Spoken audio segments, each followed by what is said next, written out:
comenzar este ciclo de conferencias el día de hoy. Hoy tenemos temas muy interesantes.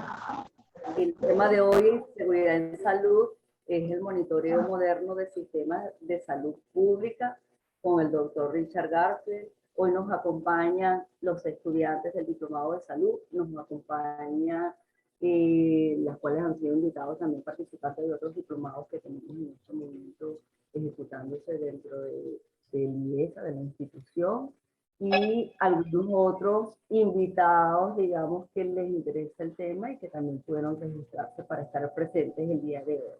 Igualmente nos acompaña el profesor José María de Viana y algunos de nuestros coordinadores del diplomado, el doctor Mario Patiño, el doctor Julio Castro, a quien le paso la palabra al doctor Mario Patiño, que nos va a ayudar con la presentación del doctor presente para la conferencia de hoy. No está de más decirle que vamos a hacer un ciclo de preguntas, recomendaciones y algunos comentarios que quieran emitir a través del chat, por favor. Una vez que terminemos la conferencia con el doctor Richard, vamos a abrir el espacio para ir respondiendo esta serie de comentarios. Bueno, bienvenidos todos. Adelante, Mariné, gracias. Por favor, Julio, haz la presentación. Sí, gracias, Mario. Vale. Bueno, me da mucho gusto en lo personal y en lo corporativo presentar al doctor Richard Garfield. Richard es un buen amigo de Venezuela también, no solamente de algunos de nosotros, sino un buen amigo del país, de América Latina. Richard es profesor emérito de la Universidad de Nueva York, es actualmente el jefe del equipo de emergencias del Centro de Enfermedades Transmisibles de Atlanta, Georgia, probablemente una de las instituciones más reconocidas y más importantes en el manejo de epidemias y en el manejo de emergencias humanitarias mundiales.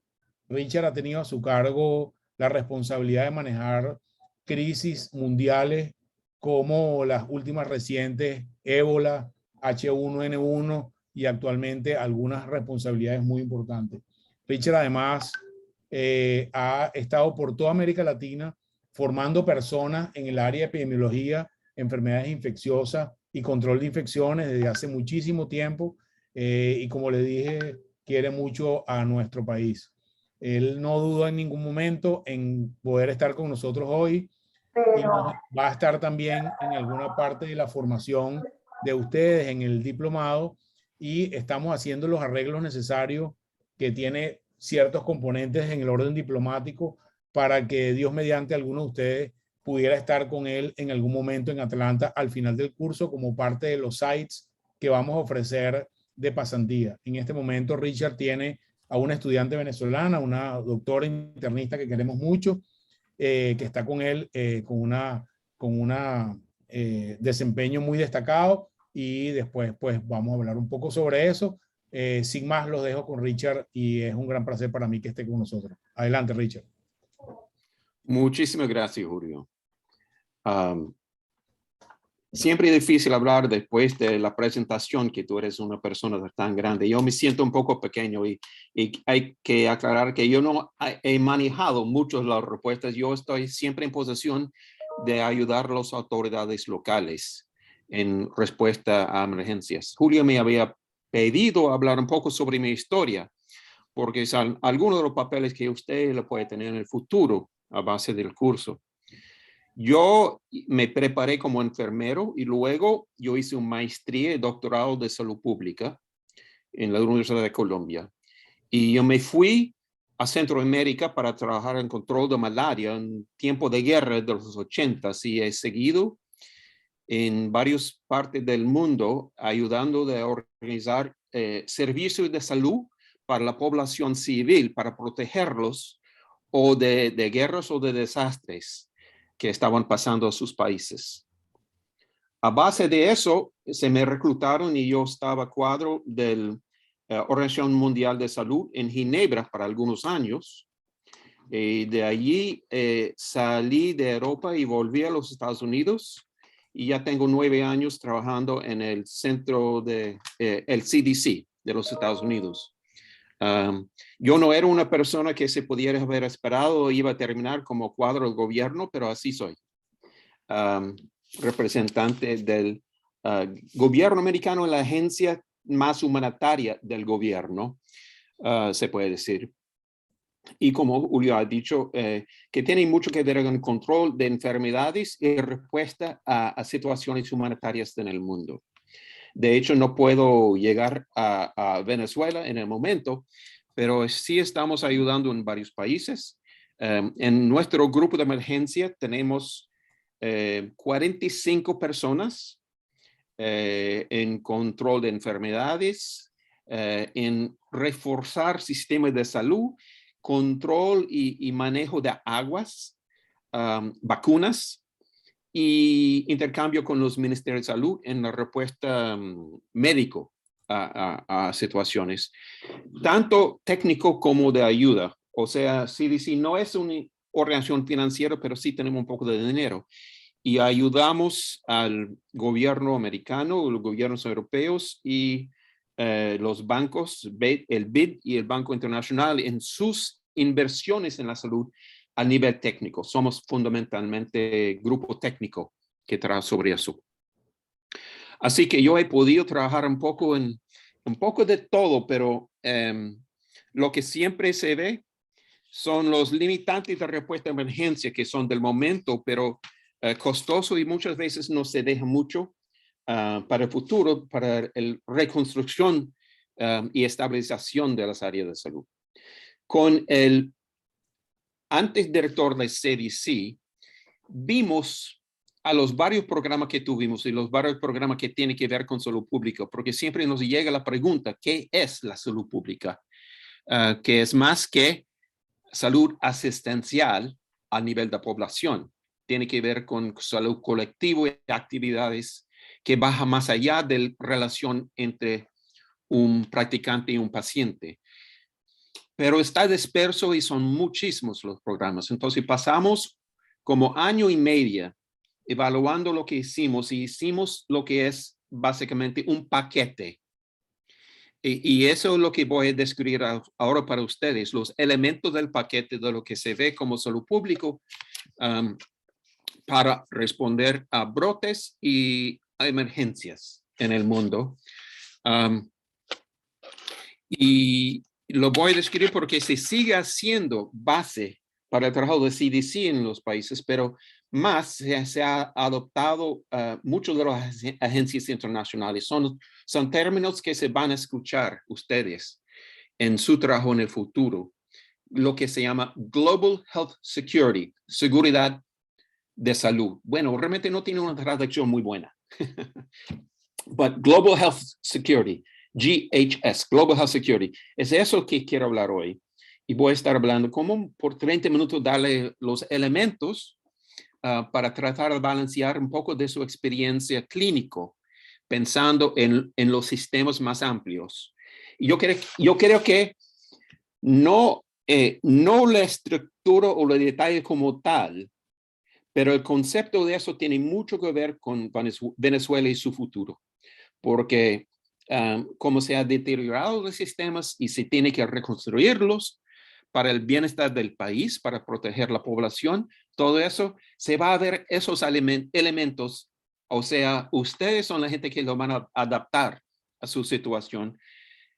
Por lo tanto, humildemente quiero presentar lo que estamos haciendo hasta el momento. Y quiero avanzar. Ok, ya se avanza. ¿Están viendo el cambio de mis diapositivos? Sí, Richard. Bien. Nosotros comenzamos a hacer eso un poco antes del brote de Ebola de África del Oeste de 2014 y 15. Para hacer ese paquete de programas, y voy a llegar a los detalles del programa y cómo lo manejamos y lo evaluamos. Pero quiero mencionar, existe fundamentalmente un solo ley internacional que está reconocido por todos los países, que tiene que ver con la salud, y es Regulations, International Health Regulations, regulaciones internacionales de salud, que tiene una historia de 400 años, que comenzó con la ley del mar y el control de brotes que llegaron a los países a base de los marineros. Esa ley se se evolucionó durante varios periodos, durante los últimos 400 años, está aceptado por todos los países miembros del OMS. Y hace como 12 años se modernizaron eso, pero los países no estaban avanzando en el contenido de eso. Pero lo que se llama ahora Global Health Security está directamente un programa bajo de OMS de Ginebra. Estamos trabajando siempre muy de cerca con ellos, con la modernización y la evaluación de las regulaciones internacionales de salud. Se ve la importancia porque no estaba avanzado, pero viéndolo bien, vimos brotes nuevas, algunos de los cuales se ve aquí abajo, evolución de enfermedades o nuevos o desarrollo de situaciones históricas con evoluciones nuevas, importante sobre la calidad de la comida y muy espantoso la evolución de resistencia a antibióticos y control de enfermedades hospitalarios, junto con la evolución de nuevas epidemias. Se ha visto enfermedades nuevas evolucionando de manera nueva, como lo del TB, y la salida de la naturaleza de enfermedades nuevas. A veces con pocos muertos, a veces con muchos muertos. Y mucho tiene que ver con el control que lo damos a ellos.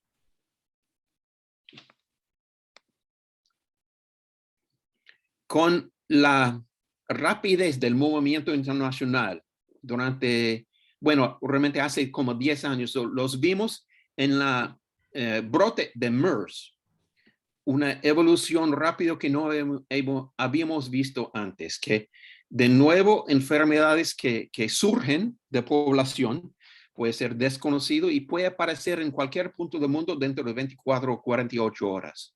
Con el modernización del mundo se ha visto gravemente eso. En MERS, aunque no se ve en ese mapa, realmente lo que se pegó más espantoso al mundo que se fue del Medio Oriente al Corea del Sur, que tenía un buen control de sus fronteras marítimos y aéreos, pero llegó casos y muertos de MERS dentro de una semana del brote de Saudi Arabia.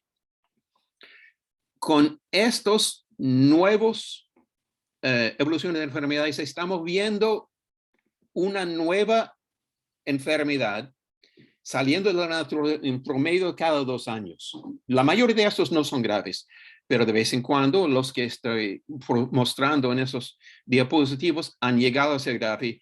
Eso es lo que decimos antes de COVID, pero ya con COVID ni se tiene que hablar, porque está muy claro que lo que se evoluciona en un rincón del mundo se puede llegar a cualquier parte del mundo si no estamos haciendo lo que tenemos que hacer. Cuando no estamos preparados, lo que se ve, se comienza una enfermedad nueva o una enfermedad que no ha visto, que no sea nuevo, primero con confusión, normalmente.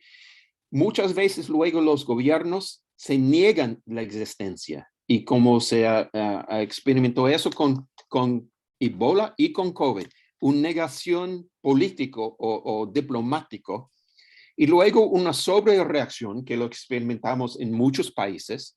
No solamente hablando de COVID, pero COVID clásico entre esos, y isolación de las poblaciones, una respuesta no muy efectiva y a veces respuestas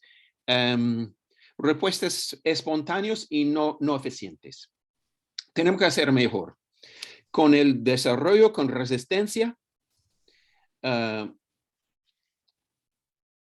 con la evolución de enfermedades nuevas, tenemos la oportunidad de modernizar y es lo que estamos haciendo con el Global Health Security.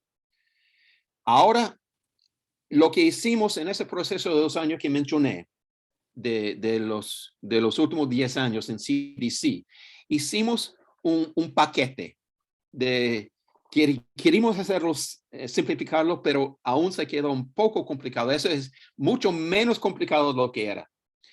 Pero vemos básicamente en 3 categorías de actividades: prevención, detección y respuesta a situaciones de una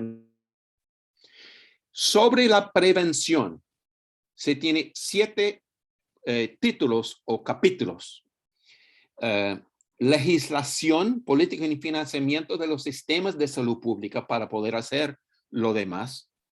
Coordinación, comunicación y promoción de salud entre los varios entidades públicos y privados que tienen que ver, porque en todos los países, hasta los más públicos, existen fuera del sector salud, sector agropecuario, transportación, seguridad.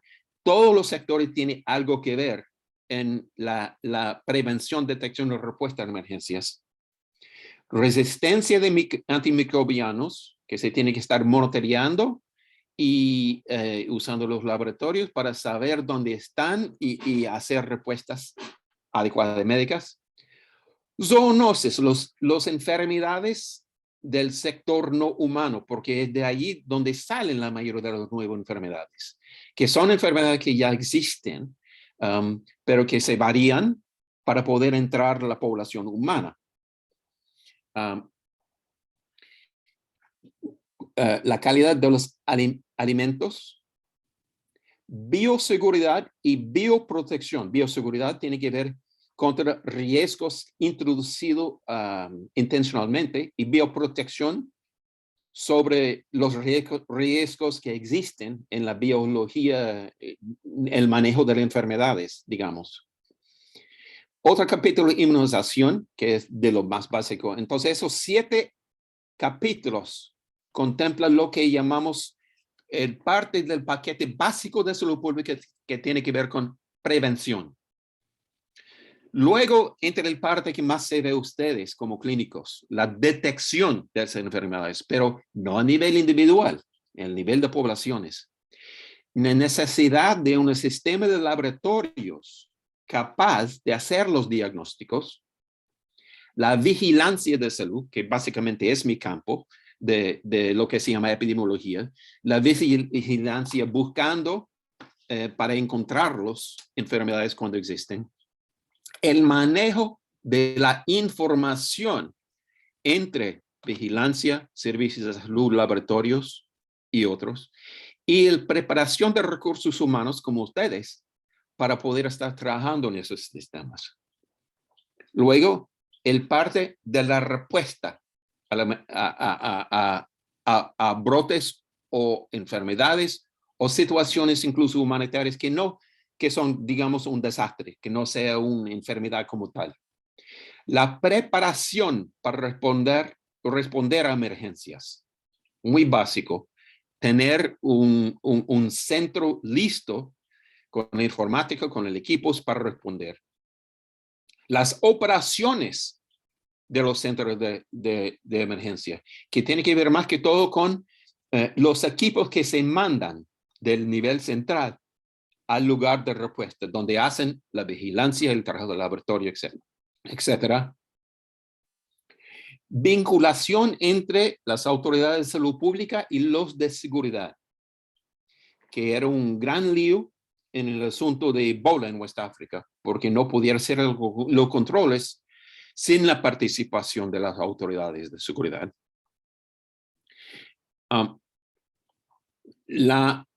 Medidas médicas, la respuesta médica, o sea, el mantenimiento soportivo al paciente y la curación cuando sea posible.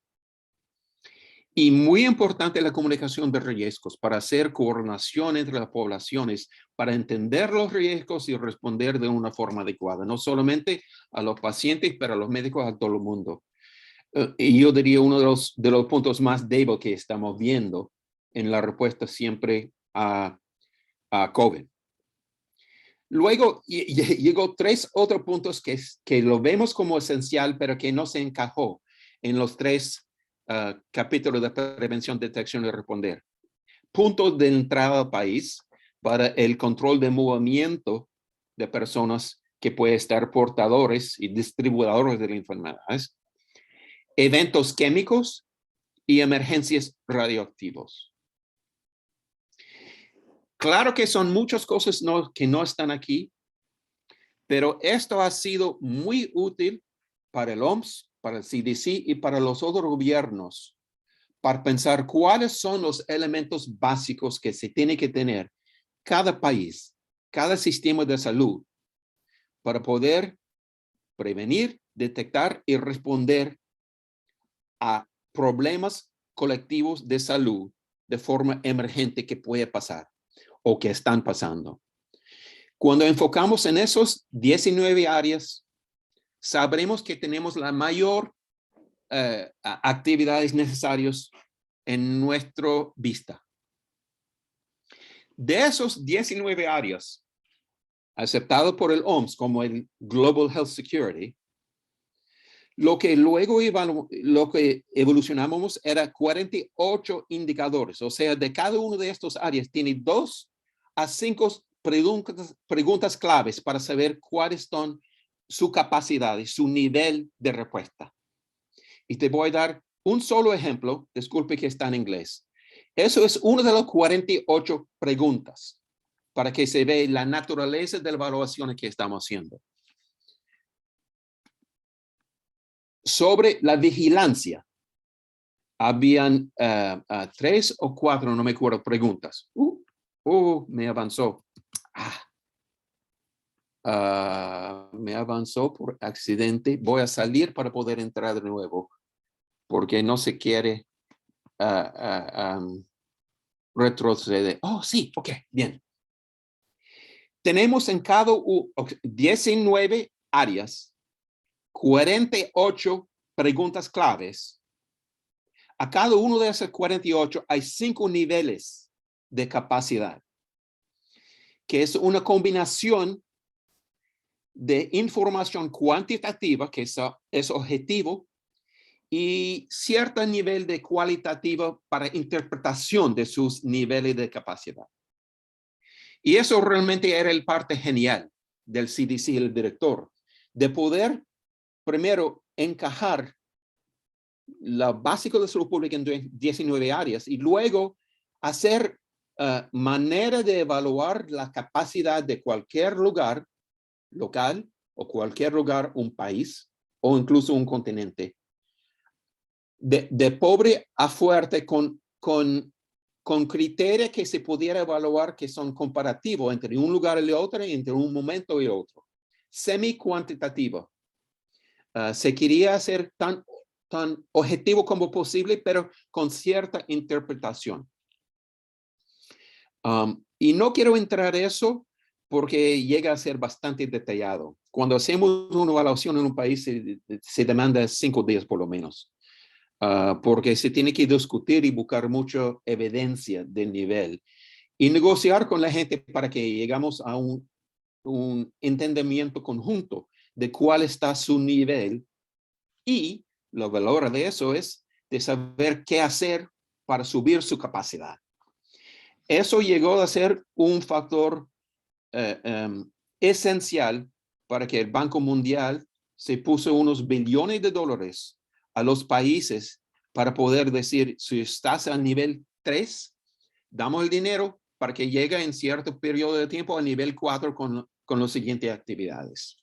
El Banco Mundial está muy participante en eso.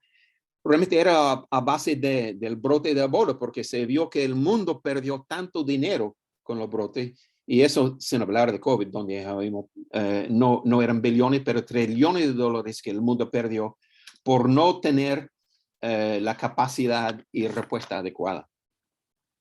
Pero quería darle de ver que esas cosas que son complicadas y que se tiene que saber muy a detallado para saber una situación donde están y qué tienen. Realmente hay forma de resumirlo y encajarlo que se puede hacer comparativo, que se puede hacer metas para su mejoramiento.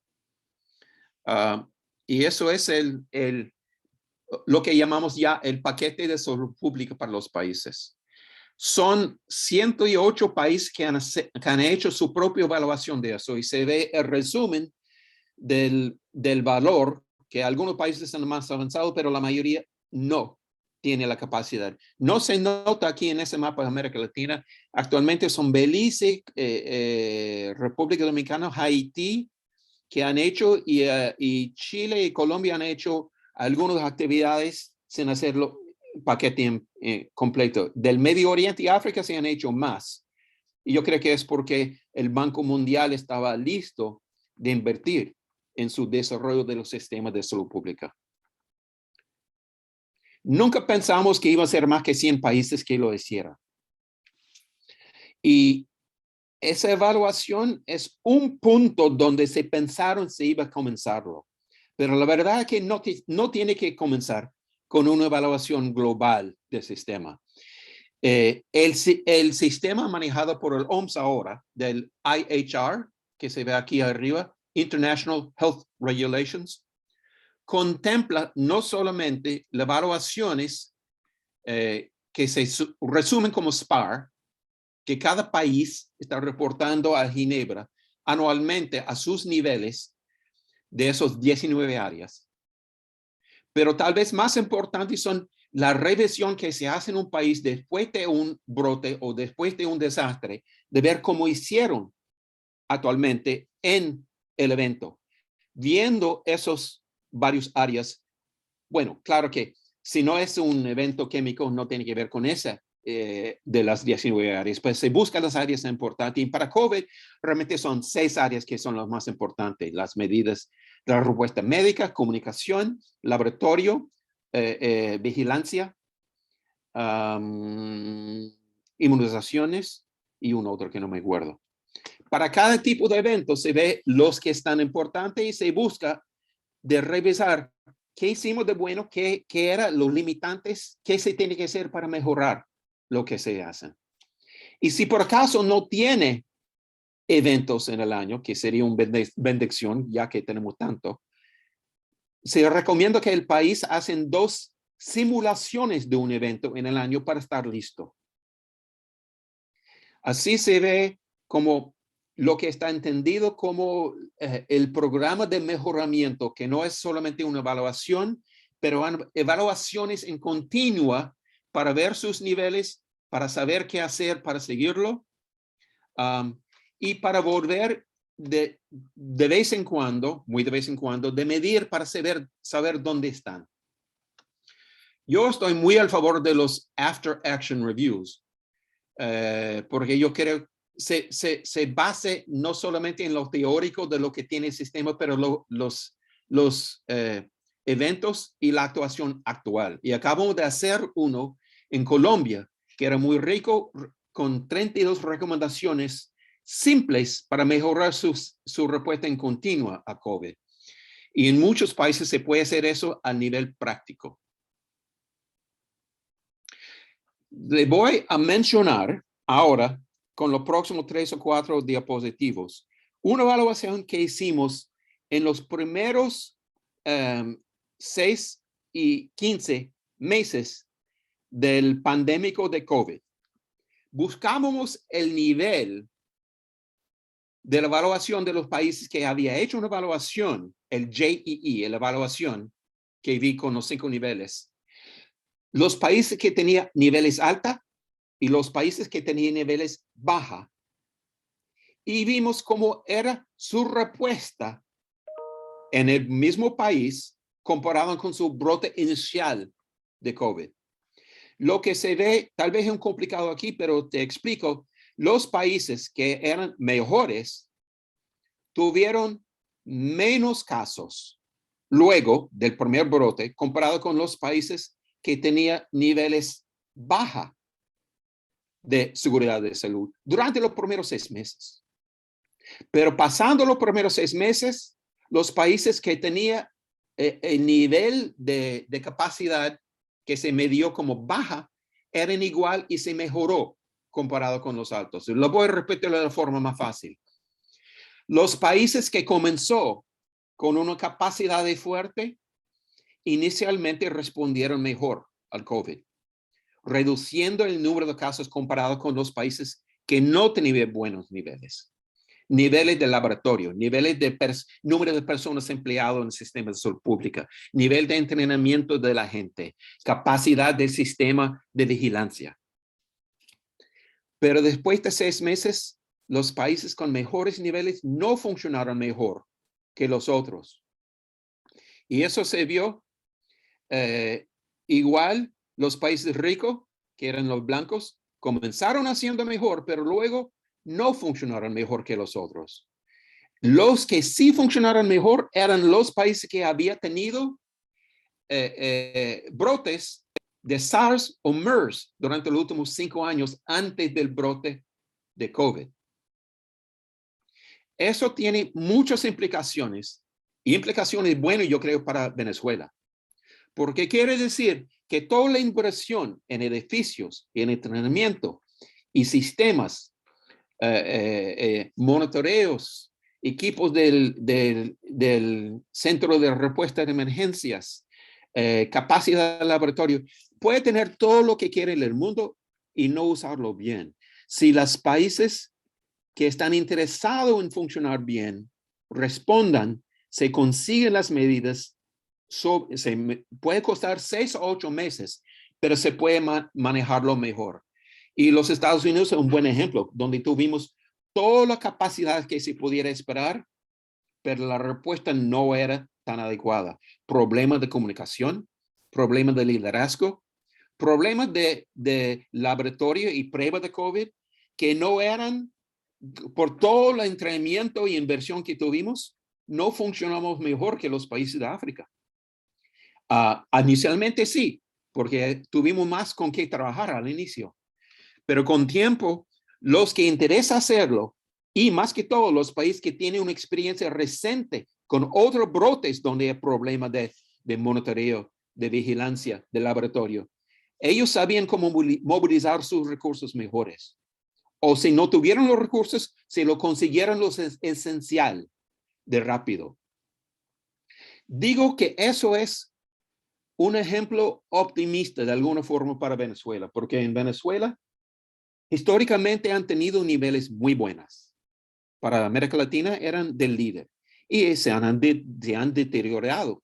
Los sistemas están bastante deteriorados a lo que yo sé, pero se puede mejorar los sistemas y más que todo, si tiene la gente comprometido a hacer el trabajo, se puede hacerlo de una forma rápido y eficiente. Y yo creo que para el futuro de Venezuela se puede usar eso, que claro se va a necesitar de renovar los laboratorios, modernizarlos, entrenar a la gente como ustedes, más personas, no solamente ustedes.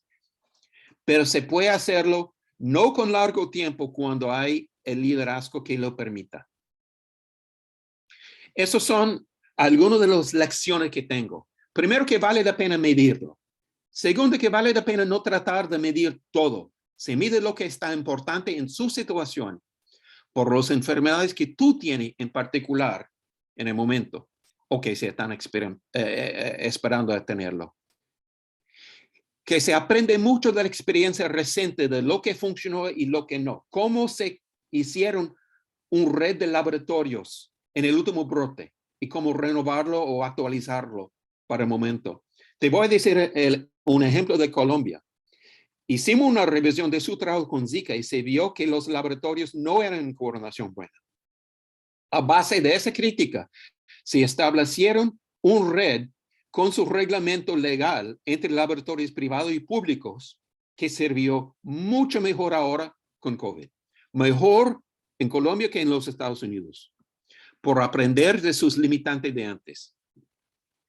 Las inversiones, las facilidades y el entrenamiento que tal vez Venezuela ha faltado en los últimos años son necesarios, pero no son suficientes para funcionar bien. Puede tener todo lo que quiera en el mundo y no usarlo bien.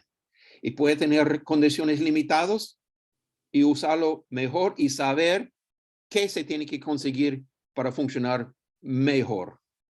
Depende en participación de la población, confianza de la población, que es lo que faltamos mucho en los Estados Unidos, y yo creo que en alguna medida también en Venezuela. Y liderazgo de personas de salud que coordinan los diferentes aspectos, No solamente el jefe del laboratorio, no solamente el de vigilancia, no solamente el que comunica al público, pero una coordinación adecuada entre ellos para hacerlo eficiente. Y llega a CDC la pregunta de que así, nosotros sí tenemos dinero y estamos trabajando con el dinero del Banco Mundial y podemos entrenar a la gente, pero todo el dinero en el mundo y todo el entrenamiento no le va a servir. También necesita mucho más. Lo que necesita es el compromiso y el funcionamiento y la confianza entre las personas en un país que puede depender uno a la otra y coordinarse. Y ustedes, como un clase, yo creo que de aquí a 5 y a 10 años va a estar cada vez formando ustedes como un grupo con los que siguen de ustedes y con sus compañeros de clase ahora, hacer ese grupo que funciona para proteger la salud de la población. Por último, le doy una foto de esa revisión que hicimos en Bogotá hace 2 semanas. Ese es el grupo después de hacerlo. Ves que a pesar de todas las críticas, lo hicimos amigos. Y éramos felices al fin. Yo he descrito de una forma, yo creo, simple, un mundo que es bastante complicado. Porque si va a ser útil, se tiene que hacerlo de forma simple. Siempre se puede simplificar hasta llegar a ser operativo la información. Pero hay mucho en eso que he presentado, mucho que tiene que ver con cuáles son los elementos básicos, cómo medirlo, cómo decidir qué sea importante entre ellos y cómo hacerlo funcionar. Entonces, yo espero que he dado algunas ideas a ustedes de lo que se puede estar haciendo en su futuro, no solamente como clínicos, pero también como organizadores y líderes del sistema de salud. Y con eso abrimos para ver sus pensamientos y reacciones, por favor. Así mismo es. Muchísimas gracias por todas esas enseñanzas, doctor Richard. De verdad que sí, aquí todos, de verdad agradecemos todas esas palabras, todos esos comentarios. Y bueno, vamos a dar inicio a este ciclo de comentarios, preguntas y respuestas. Vamos a ver, primero ver por el chat. Hay un comentario muy rico de leer, la verdad. Dice así: excelente presentación, doctor Richard, y gracias por su labor en beneficio de la salud pública global. Eso lo comenta Manuel Figuera. Dice también Manuel: es admirable y muy beneficiosa la iniciativa de este diplomado de formación de gerentes del sector salud nacional. Felicitaciones al ingeniero José María de Viana por apoyar a esto que se hiciera realidad. E igualmente felicitaciones al profesor de IESA, al profesor Ernesto Blanco, por ayudar en la formación de líderes, adicionalmente ahora en el área de salud. Y bueno, vamos a seguir bajando. Por aquí Rafael Amaro dice también: muy buena conferencia. Y continúa Manuel Figuera: la gran calidad de este diplomado ha sido posible sin duda gracias al empeño, alto conocimiento y experiencia de los doctores Julio Castro, Mario Patini y Gustavo Villacín. Aquí es momento de dar todos esos agradecimientos. Gracias por seguir en Venezuela, transformando positivo al país. Estoy muy agradecido por la invitación a esta gran conferencia. Voy a seguir leyendo por aquí. Bueno, una pregunta al doctor Richard, y dice así: por factores políticos han sufrido divisiones en el cumplimiento de parte de la población de la vacunación contra el COVID-19. ¿Cómo contrarrestar técnica y de manera comunicacional estos aspectos políticos? Si supiera eso, lo habrá dicho.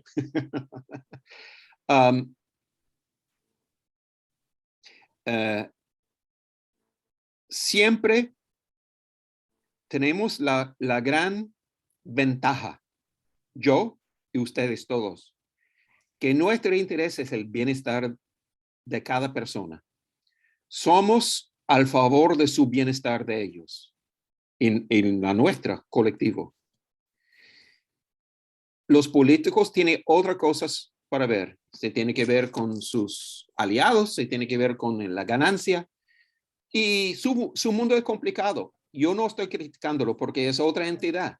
Tiene que hacerlo, pero nosotros siempre tenemos que ser la voz del bienestar del persona, desde el más humilde al más rico.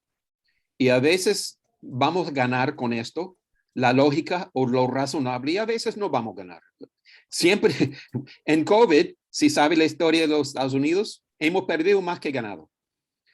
Pero nunca tenemos el lujo de decir que no le importa o que no lo hacemos. Y la verdad, lo verdad entre lo biológico y lo organizativo, con tiempo, se ve lo que funciona. Se sabe la diferencia entre lo que sí funciona y no funciona.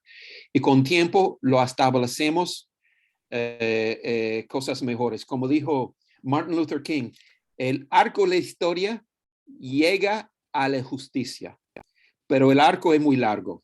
Entonces, yo digo esas palabras generales porque es el nudo en que existimos y que siempre vamos a existir con otros intereses y otras prioridades, pero la prioridad que ayuda a sobrevivir mejor, con tiempo se alumbra y se nos da el razón. Continuamos por aquí, profesor. Nos dice Evelyn Fanente, excelente conferencia. Se hace prioritario lograr esos elementos que menciona el doctor, como lo es la comunicación y el liderazgo. De eso dependerá el éxito en el manejo de cualquier brote o epidemia. Muchísimas gracias. Y tenemos una pregunta del doctor Julio. Richard, ¿cómo piensas que va a comportarse el COVID-19 en África, que hasta el momento ha sido menos impactante?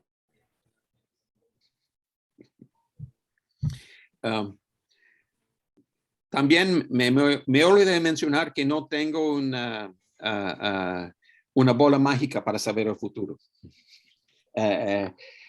Con lo de epidemiología sí se ve los padrones y nos da para proyeccionar, pero COVID nos ha sido cada vez confundiente y cada vez que pensamos que sabemos lo que va a pasar, COVID nos sobrepasa y nos enseña que no.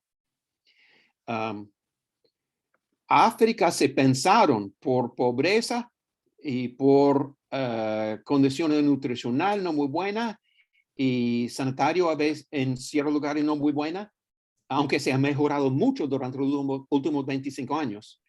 Se esperaba que el brote de COVID iba a estar peor ahí que cualquier otra parte del mundo y no ha estado. Ha estado más problemático en lugares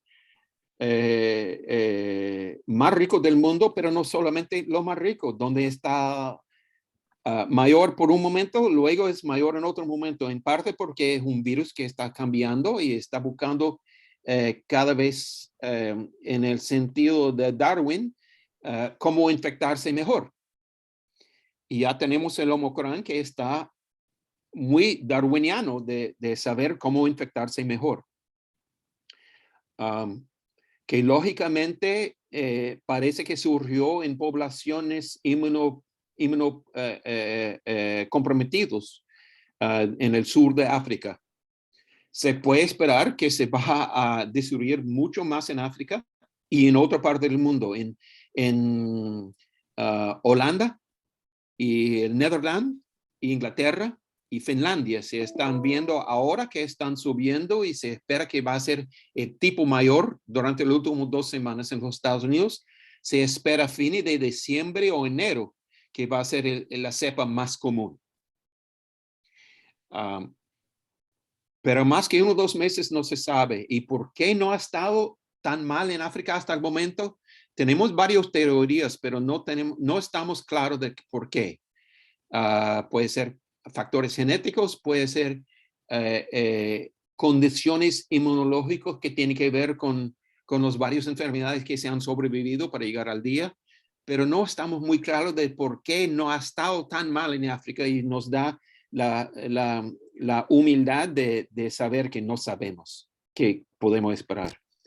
Lo que sabemos es que tenemos que proteger para reducir el contacto de una a otra, interpersonal, y que tenemos que mejorar a lo que podamos las condiciones inmunológicas de cada ser para defenderse mejor. Y que tenemos que preparar para responder a nivel hospitalario con buenos laboratorios, con vigilancia, con comunicación de información y con respuesta médica, además de inmunizaciones, para enfrentar cualquier sorpresa que el COVID nos da. Gracias. Por aquí continuamos con una serie de preguntas más que vienen apareciendo en el chat y algunos otros comentarios de agradecimiento. Yo quería decir una cosa Pero más. aquí- Sí, adelante. Se me ocurrió una cosa más importante, que enfocando en liderazgo, con la pregunta antes de la política, yo no quiero dejar confusión de que el liderazgo solamente es el liderazgo de un país, de una presidencia. Liderazgo existe en todos los niveles. Ustedes con sus pacientes, sus familias y sus vecindarios puede ser persona en posición de liderazgo. Y con sus hospitales y su respuesta también. Él quien entiende y comunica y ayuda a coordinar las respuestas de varias personas es una persona haciendo liderazgo.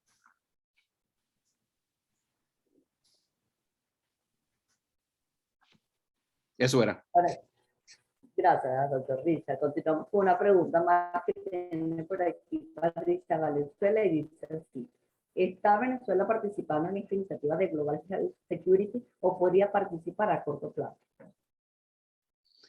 No entendí la pregunta. Es sencilla, dice así, que si Venezuela está participando en la iniciativa de Global Health Security o podría participar a corto plazo. Buena pregunta.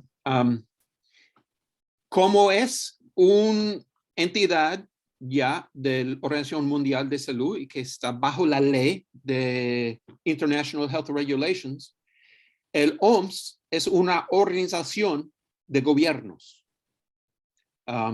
Y cada ministro de salud de su país es un miembro de la asamblea, que es la directiva del OMS. Entonces, gobiernos tienen que decidir de ser miembro y todos se pueden. Venezuela, el gobierno de Venezuela no ha decidido hacerlo, entonces oficialmente Venezuela no es un miembro de la actividad. Eso no implica que no se puede hacer el contenido en su propia institución o por medio del Ministerio de Salud o con su grupo de trabajo. Se puede referir a la criteria y usarlo para evaluar su trabajo.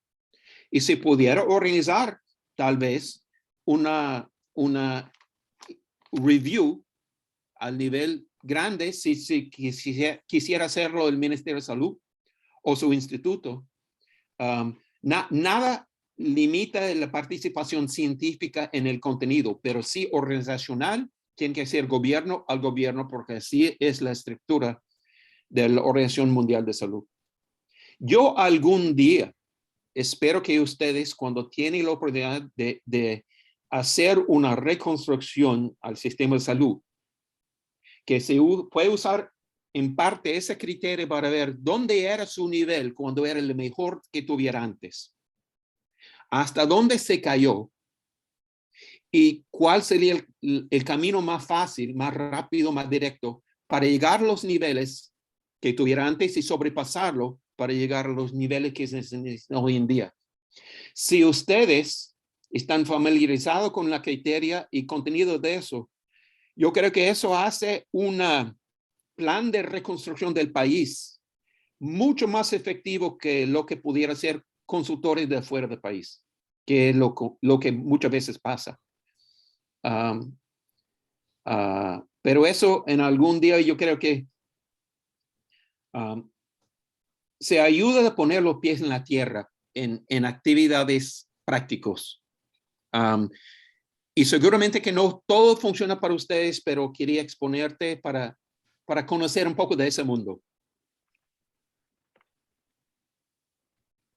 Escuchándolo de esta manera, nuestra compañera Patricia igual pregunta que cuántos años más estaremos en pandemia, cuántos años más usted piensa estaremos en pandemia, que si serán suficientes las medidas de bioseguridad y las vacunas actuales. Bueno, lo que estamos haciendo no está lo adecuado. Algunos pocos países yo creo que están haciendo casi lo adecuado. Y tienden a seguir haciendo los países que estuvieran expuestos a MERS o SARS antes. que son países bien organizados, con un gobierno donde tiene mucha confianza la población, y países pequeños, la mayoría de ellos, que hacen más fácil hacer el trabajo. Si yo era el rey del mundo, yo habrá organizado nuestra respuesta de forma muy diferente, y yo creo que podemos tener la mitad de los muertos que hemos experimentado en el mundo, pero nunca lo hacemos algo nuevo, perfecto al inicio. Es que tenemos que aprender en el camino cómo ser perfeccionándolo.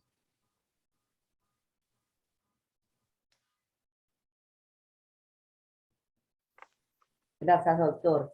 Fíjense, en este momento vamos a leer un comentario igualmente de agradecimiento, y dice Ana Selviera en esta oportunidad: agradecida por este tipo de conferencias que aportan tanto y nos informan de lo que se hace a gran escala. Me interesaría saber si es posible aplicar estas áreas técnicas en países cuyos sistemas políticos distan de las democracias sólidas. Escuché que en Haití hay un trabajo que se está realizando. ¿Cree usted que es posible que en países con sistemas como el nuestro, es posible desligar el trabajo epidemiológico del político? ¿Tiene alguna sugerencia al respecto? No sé si entendí muy bien, pero algunos de los países que han respondido mejor a ese brote y algunos otros brotes antes no son los países con la mayor parte de la mayor democracia. Hay un balance en la respuesta adecuada que tiene que ver con autoridad de gobierno, o sea, capacidad de actuar, de implementar, y confianza de la población en los actores que están actuando. Y yo sí estoy muy a favor de la forma de gobernación que es la democracia, pero a veces democracia se impide la respuesta, porque hay muchas respuestas de derechos individuales y divisiones entre las poblaciones a veces que están viendo, como por ejemplo los Estados Unidos. Pero mejor, yo diría de otra forma: no importa la forma de gobernación, si tiene laboratorios que son adecuadas, si tiene la capacidad de captar los casos a tiempo, si comunica esa información, si tiene los cuadros para hacer respuesta, para orientar la población y los médicos, en cualquier forma de gobernación se puede hacer una función que reduce el impacto de la población y hace mejor y más rápido la recuperación de la población. Así mismo es. Hay una pregunta aquí también de parte del profesor José María de Viana. Richard, ¿qué comentarios te surgen con el crecimiento de la malaria en Venezuela los últimos años, después de su erradicación en los años 60? Cuando pienso en Venezuela, hay que pensar en malaria, porque la historia del control de la malaria está escrito en Venezuela. Y cuando yo fui a Centroamérica, es que yo trabajo en malaria, y yo estudié siempre el caso de Venezuela.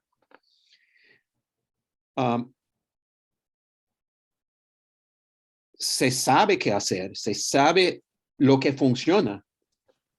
Y algún día Venezuela va a escribir de nuevo en la historia un capítulo muy efectivo del control de malaria, que tiene que ver con algunos de esos criterios. Se puede decir que los programas de erradicación de malaria de los 50s y 60s era una estructura previa a esa perspectiva de Global Health Security, que está más generalizado para otras cosas, pero todo lo que tiene que ver con el control de malaria tiene que ver con algunos de esos elementos que no están implementando en forma adecuada en Venezuela, pero algún día se sabe que se va a hacerlo de nuevo. Con el nuevo complicación de resistencia, o sea, no podemos solamente volver lo histórico, tenemos que actualizarlo a las condiciones biológicas de hoy. ¿Cuáles son las condiciones para mejorar la situación de malaria en Venezuela?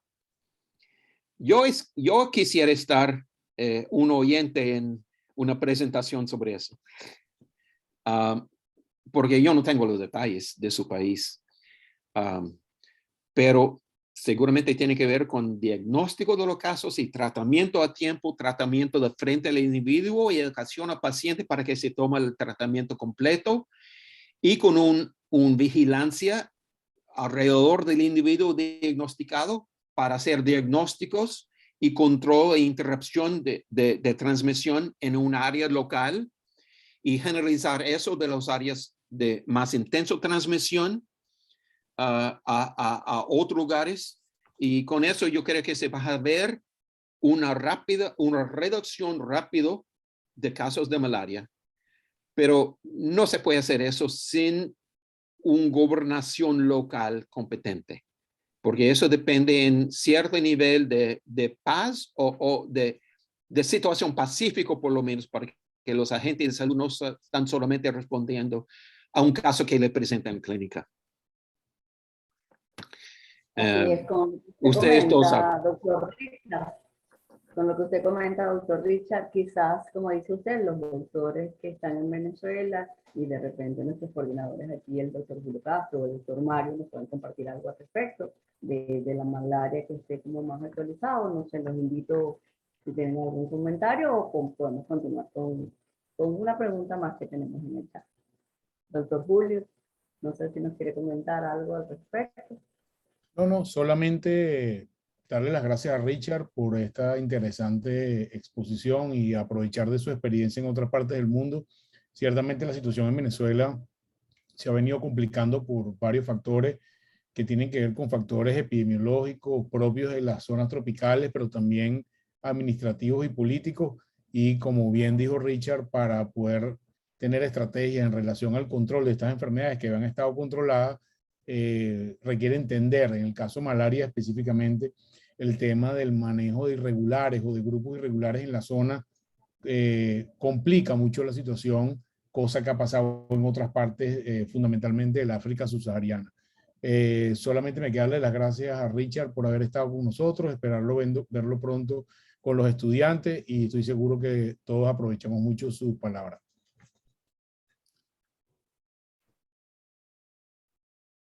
Reitero las palabras del doctor Julio. Richard, muchísimas gracias por compartir con todos nosotros toda tu experiencia, tu practicidad, tus grandes conocimientos que de verdad nos llenan y nos emociona saber que sí hay métodos, que sí hay prácticas que podemos seguir implementando para seguir mejorando todo lo que es el sector salud.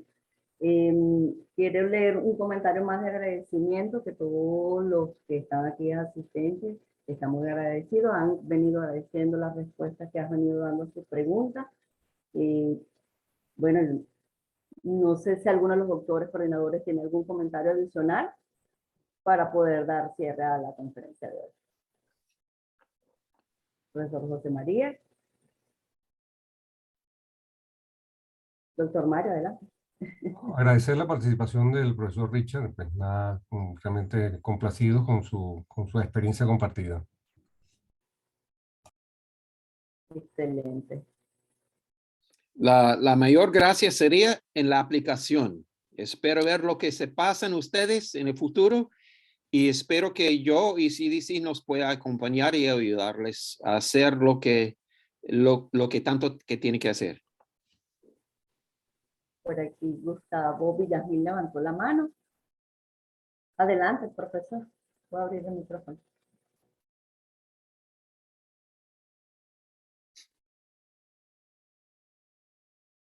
Adelante, Gustavo. ¿Tiene el micrófono apagado, doctor?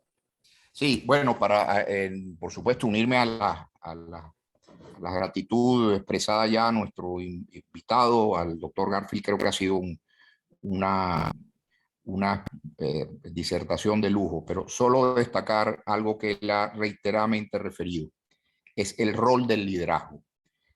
El éxito continental mundial de la lucha antimalárica en Venezuela en los años 60 tuvo en el liderazgo, toda la épica gabaldoniana, un factor crítico clave para entender su éxito. El liderazgo no se puede contratar a consultores, a agencias internacionales, no hay software de liderazgo, hay libros, hay textos, hay cursos, pero el liderazgo es como la insulina, una secreción humana. Hay que producir el liderazgo localmente para entonces poder conjugar recursos financieros, recursos físicos, tecnología, oportunidades de orden político, etcétera, etcétera, y producir los resultados que ya Venezuela alguna vez tuvo en la lucha contra estas enfermedades endemioepidémicas. El rol del liderazgo.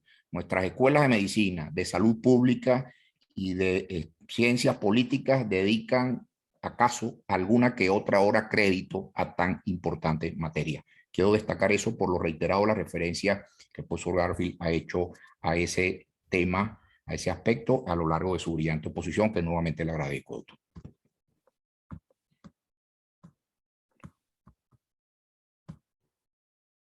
Gracias, doctor Gustavo, por sus palabras para nuestro ponente el día de hoy. Bueno, igualmente agradecida con todos los que se pudieron conectar, participaron conjuntamente con los coordinadores del Diplomado de Salud, todos los oyentes e invitados de otros lados. Bueno, el acto en nombre del IES ha concluido. Muchísimas gracias a todos por su participación.